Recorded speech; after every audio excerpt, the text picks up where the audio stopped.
இல்லை, புகையில்லை, ஒரு வேள்வி செய்கிறாய் அப்படின்னு சொல்லிட்டு இண்டக்ஷன் ஸ்டவ்வுக்கு ஒருத்தர் மீம்ஸ் போட்டிருக்காரு.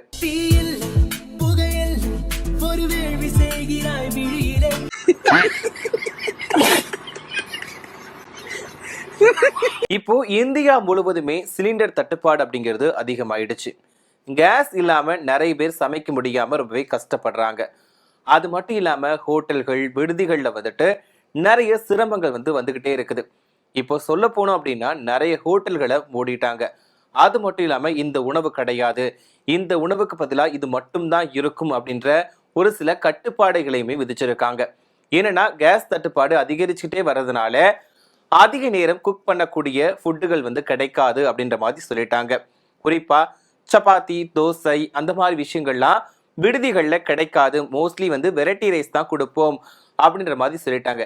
என்னன்னா அதிக நேரமா எதுக்கு சமையலுக்கு எடுத்துக்கிடுதோ, அதாவது எந்த உணவை சமைக்கிறதுக்கு அதிக நேரம் ஆகுதோ அதை இது இப்போ சமைக்க மாட்டோம், இந்த கேஸ் தட்டுப்பாடு தீர்ற வரைக்கும் சமைக்க மாட்டோம், ஆனா ஃபுட்டு கொடுத்துருவோம், ஆனா ஒரு சில ஃபுட்டுகள் தான் கொடுப்போம் அப்படின்ற மாதிரி அவங்களே நிபந்தனைகளை விதிச்சுட்டாங்க. இப்படி இருக்கக்கூடிய நிலையில இப்போ கேஸ் தட்டுப்பாடு காரணமா என்ன பண்ணலாம், அடுத்து என்ன பண்ணலாம் அப்படின்ற மாதிரி எல்லாருமே யோசிச்சுட்டு வராங்க.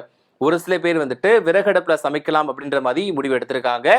ஒரு சில தரப்பினர் இண்டக்ஷன் ஸ்டவ் பக்கம் போயிட்டாங்க, அதாவது கரண்ட் அடுப்பு பக்கமா போயிட்டாங்க. இப்போ இந்த கரண்ட் அடுப்பை வாங்கின ஒருத்தர் தான் இந்த மாதிரி மீம்ஸ் போட்டிருக்காரு. ஏன்னா கரண்ட் அடுப்பு வாங்கிட்டு தீ இல்லை, புகையில்லை, ஒரு வேள்வி செய்கிறாய் அப்படின்ற மாதிரி இண்டக்ஷன் ஸ்டவ்வை மென்ஷன் பண்ணி போட்டிருக்காரு. இது சமூக வலைதளங்கள்ல வைரலா மாறிட்டு இருக்கு.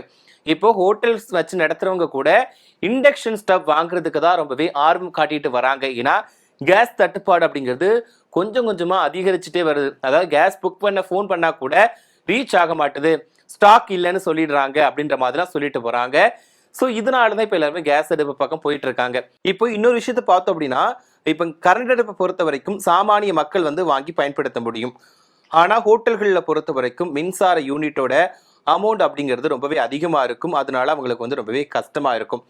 இப்படி இந்த பிரச்சனை பெரிய அளவுல பூதாகரமா வெடிச்சாலுமே இதை வச்சு நம்ம ஆளுங்க மீம்ஸ் போட்டிருக்காங்க. என்னென்ன மாதிரி மீம்ஸ் போட்டிருக்காங்க அப்படிங்கிறத பத்தி தான் நாம இதுல பார்க்க போறோம். இதுல தான் நான் ஏற்கனவே ஒரு மீம்ஸ் சொல்லிட்டேன். அந்த மீம்ஸ்ல அவங்க என்ன போட்டிருக்காங்க அப்படின்னா, புதுசா அவங்க ஒரு இண்டக்ஷன் ஸ்டவ் வாங்கியிருக்காங்க. அதுலதான் என்ன சொல்லியிருக்காங்க அப்படின்னா, me to my new induction ஸ்டவ்வுக்கு பாட்டு பாடுற மாதிரி, அதாவது அவர் ஜெயம் ரவி இடத்துலையும் இண்டக்ஷன் ஸ்டவ் ஹன்சிகா மோத்வானி இடத்துலயும் வச்சு அவர் பாடுறாரு. அதாவது தீயில்லை, புகையில்லை, ஒரு வேள்வி செய்கிறாய் அப்படின்ற மாதிரி போட்டிருக்காரு. இது சமூக வலைதளங்கள்ல ரொம்பவே வைரலா மாறிட்டு இருக்கு.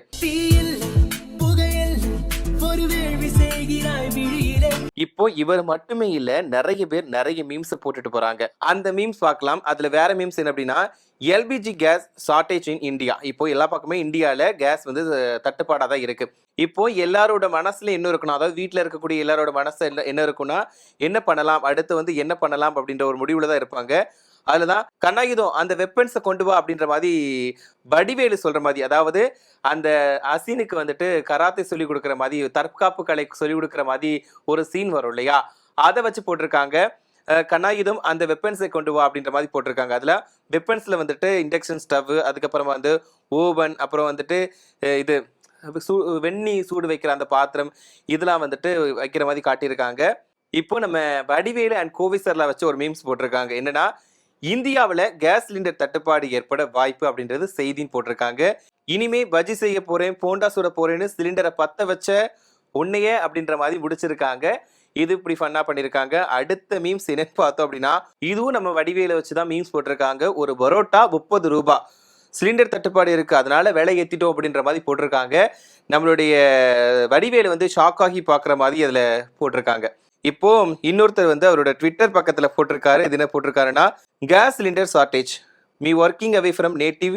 என்னன்னா, நான் நேட்டிவ்ல வேலை பார்க்காம வெளியூர்ல வேலை பார்த்துட்டு இருக்கேன், அதனால எங்களுக்கு ஒர்க் ஃப்ரம் ஹோம் கொடுத்துருங்க, நாங்க எல்லாரும் ஊருக்கு போயிடுறோம் அப்படின்ற மாதிரி ஃபன்னா போட்டிருக்காங்க. இதுவுமே செம வைரலா போயிட்டு இருக்கு. இதுக்கப்புறமா தான் மிக மிக முக்கியமான மீம்ஸ் நம்மளுடைய நிர்மலா சீதாராமனை வச்சு ஒரு மீம்ஸ் போட்டிருக்காங்க. என்னன்னா, எதுக்கு எடுத்தாலும் ஜிஎஸ்டி ஏத்திடுவாங்க, இதனால நிறைய பேர் கஷ்டப்பட்டுட்டு வராங்க.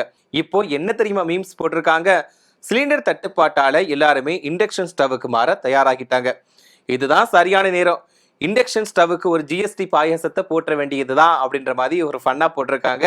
அதாவது விவேக் அவங்களோட பாட்டி அந்த ஃபன் காமெடி வரும்ல, அதுல வந்து அந்த பாட்டியை தூக்கிட்டு நிர்மலா சீதாராமன் வச்சிருக்காங்க. விவேக் வந்துட்டு ஷாக் ஆகி பாக்குற மாதிரி இந்த மீம்ஸ் போட்டிருக்காங்க. இதுக்கப்புறமா இன்னொரு நபர் வந்துட்டு ரொம்பவே ஹைலைட்டா போய் போட்டிருக்காரு. இப்ப நம்ம எல்லாரும் கேள்விப்பட்டிருப்போம், வீட்டுக்கு ஒரு மரம் வளர்ப்போம், வீட்டுக்கு ஒரு செடி வளர்ப்போம்னு சொல்லி போட்டிருப்பாங்க இல்லையா? இப்போ கேஸ் தட்டுப்பாடால இவங்க வந்து என்ன சொல்லியிருக்காங்கன்னா, வீட்டுக்கு ஒரு ஜெகன்மோகினி வளர்ப்போம், சிலிண்டர் தட்டுப்பாடை தவிர்ப்போம் அப்படின்ற மாதிரி போட்டிருக்காங்க. என்னன்னா ஜெகன்மோகினி படத்துல வந்துட்டு அந்த ஜெகன்மோகினி பேய் வந்து காலால சமையல் செய்யற மாதிரி சீன் இருக்கும் இல்லையா? அதனாலதான் வீட்டுக்கு ஒரு ஜெகன்மோகினியை வளர்ப்போம், நம்ம வந்துட்டு சிலிண்டர் தட்டுப்பாடை குறைப்போம் அப்படின்ற மாதிரி ஃபன்னா போட்டிருக்காரு. இதுக்கப்புறமா சம்சாரம் அது மின்சாரம் படத்துல வரக்கூடிய அந்த கோதாவரி கதாபாத்திரத்தை வச்சு ஒரு மீம்ஸ் போட்டிருக்காங்க. என்னன்னா எதுக்கு எடுத்தாலும் கோதாவரியோட ஹஸ்பண்ட் வந்துட்டு கோதாவரி அதை எடுத்துட்டு வா, இதை எடுத்துட்டு வா, கோதாவரி அப்படின்னு சொல்லி கூப்பிட்டுட்டே இருப்பாரு. ஸோ அதை வச்சு ஒரு மீம்ஸ் போட்டிருக்காங்க. கோதாவரி அந்த அருவாலை எடுத்துட்டு வா, காட்டுக்கு போய் விறகு வெட்டிட்டு வரேன் அப்படின்ற மாதிரி ஃபன்னா போட்டிருக்காங்க. ஸோ இந்த மாதிரி தான் நம்மளோட பசங்க எல்லாருமே நக்கல் பிடிச்சவங்க. எந்த பிரச்சனை பெருசா இருந்தாலும் பரவாயில்ல, அவங்க ஃபன்னா போட்டு மீம்ஸ் போட்டு வந்துட்டு எல்லாத்தையும் சிரிக்க வச்சுடுவாங்க. அதாவது நடைமுறையில் இருக்கிறதா சொல்லுவாங்க. இதுல வந்துட்டு எனக்கு பிடிச்ச மீம்ஸ் எது அப்படின்னு பார்த்தோம் அப்படின்னா, நிர்மலா சீதாராமனை வச்சு போட்டிருந்த அந்த மீம்ஸ் தான் ரொம்பவே பிடிச்சிருந்துச்சு. என்னன்னா இப்ப எல்லாருமே இண்டக்ஷன் ஸ்டவ் பக்கம் போயிட்டாங்க, இதனால இதை வச்சு ஜிஎஸ்டி அப்படின்ற ஒரு பாயசத்தை போட்டலாம் அப்படின்னு சொல்லிட்டு அவங்க யோசிக்கிற மாதிரி போட்டிருக்காங்க. ஸோ இது நடந்தாலும் நடக்கிறதுக்கு வாய்ப்பு இருக்கு. ஏன்னா எல்லாத்துக்குமே ஜிஎஸ்டி போட்டுறாங்க. இப்போ இந்த கேஸ் தட்டுப்பாடால இதுக்கும் போட்டுற போறாங்கப்பா அப்படின்ற மாதிரி நம்மளோட பசங்க வந்து வச்சு செஞ்சிருக்காங்க. அதுக்கப்புறமா ஹஸ்பண்ட் அண்ட் ஒய்ஃப் வந்து கான்வர்சேஷன் மாதிரி ஒரு ஃபன்னா போட்டிருக்காங்க. என்னன்னா இப்பவுமே வீட்டுல வந்து சமைக்க முடியலன்னா ஒரு 1008 ரீசன் சொல்லுவாங்க. அதாவது எனக்கு இது பிரச்சனை அது பிரச்சனைங்கிற ரீசன் சொல்லுவாங்க. இப்போ இந்த மீம்ஸ்ல என்ன போட்டிருக்காங்க தெரியுமா? இவ சும்மாவே சமைக்க மாட்டா, அதுக்கு 100 ரீசன் சொல்லுவா, இதுல சிலிண்டர் தட்டுப்பாடு வேற சொல்லவா வேணும் அப்படின்ற மாதிரி மீம்ஸ் போட்டிருக்காங்க. சோ இணையதளம் ஃபுல்லாவே இந்த மீம்ஸ் தான் இப்போ வந்துட்டு ரொம்பவே ட்ரெண்டிங்கா போயிட்டு இருக்கு.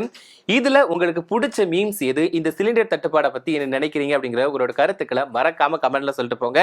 அது மட்டும் இல்லாம நீங்க ஃபன்னா யோசிச்சு வச்சிருக்க மீம்ஸ் எது அப்படிங்கிறதையும் மறக்காம கமெண்ட்ல சொல்லுங்க.